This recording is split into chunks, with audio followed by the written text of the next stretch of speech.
Now, one Labor MP was forced to redo his oath of allegiance because he left out the reference to the King's heirs and successors. So first he said this.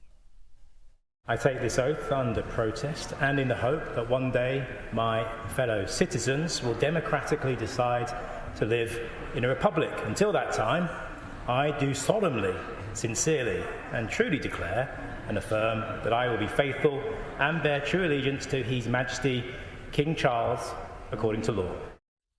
And then he was forced to say this.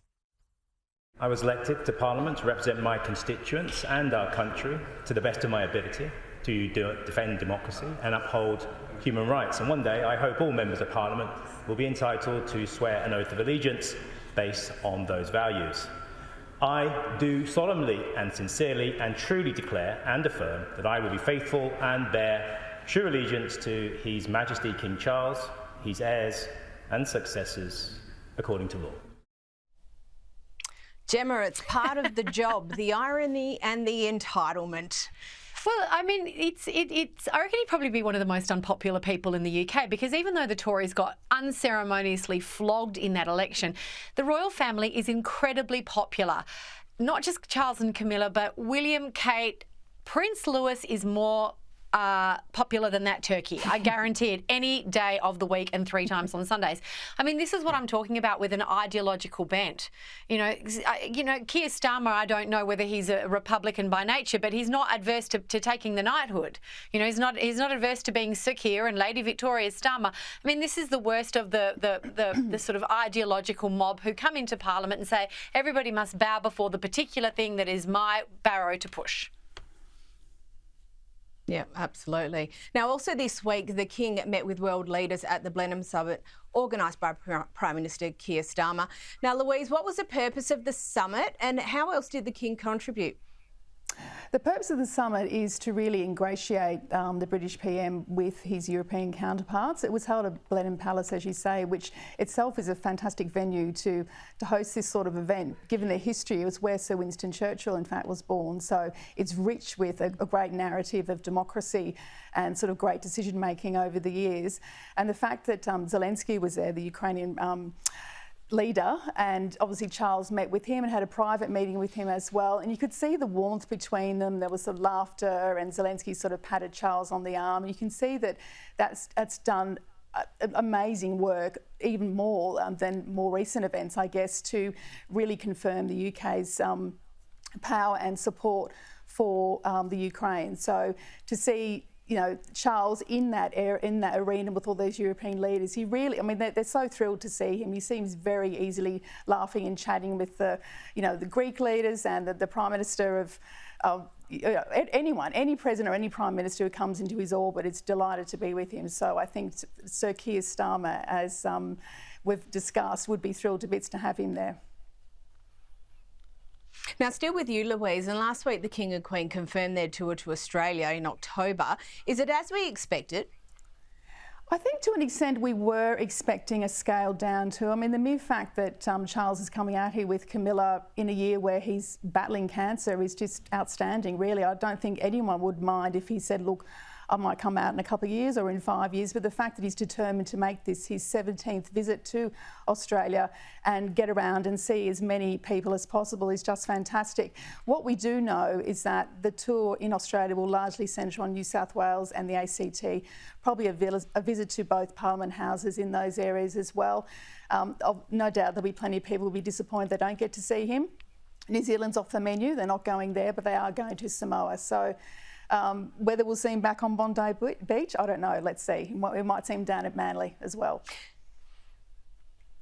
Gemma, now the King and Queen, they're not visiting WA, and then Fergie was meant to come to the WA Writers' Festival being hosted at the same time, and now she's not coming so as not to distract from the royal visit.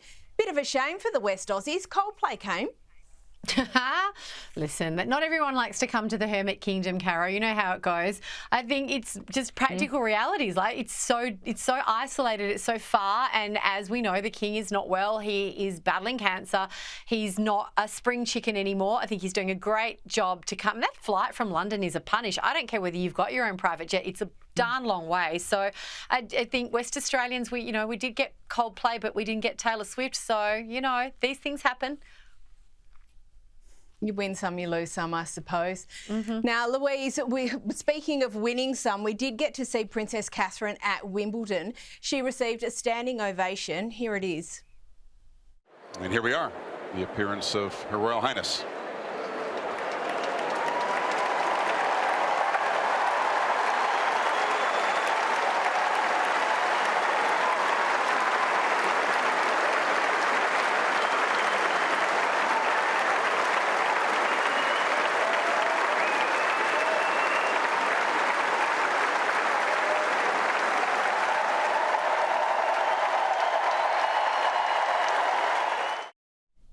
Such a warm applause. Now, Louise, we understand that's her last appearance before the Royals return from their summer break.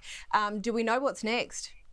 Well, what we do know is that you're right, that is her last public engagement before they take a break at their Norfolk home. They have a Norfolk estate where they often do spend summer with their children.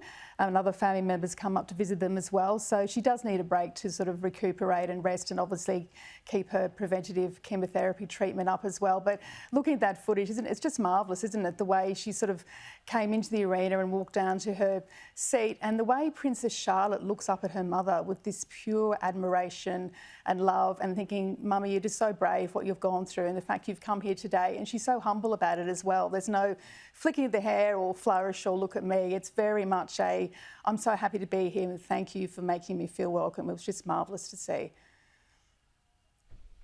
It really was, and it was just so warm. The crowd was just so warm. Now, Gemma, Princess Catherine has also released a statement this week about her treatment. She was quite personal and quite open. What did she have to say?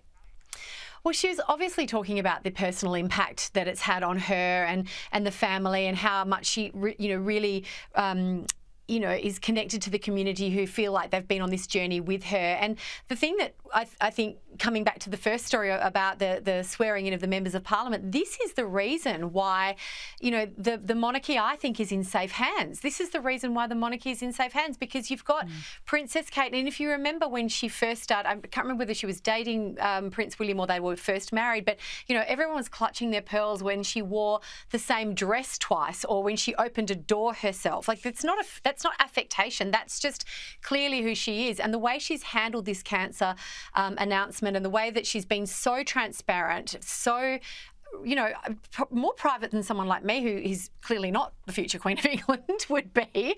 It just shows that I think she has an incredible relationship with the people of the UK and the rest of us more broadly. Absolutely. And Louise, there's talk of a paperback version of Spare. It's been 18 months since the original. We understand Harry's looking for content. I've only got about 30 seconds, but can you tell us what's going on? Yes, so hardback books are the most profitable for publishers. So if there's a bestseller, there's a good chance they may actually make it into a paperback as well. The suggestion that Harry's out there mining for more content, I don't think that behaviour's ever stopped. I think him and Meghan have always been looking for new content, but of course the critical stuff, the health of Charles and the health of Kate, they're nowhere near it. They have no information. So I can't see any updated book containing anything of new value in a way. Louise Roberts, Gemma Tonini, thank you so much for joining us.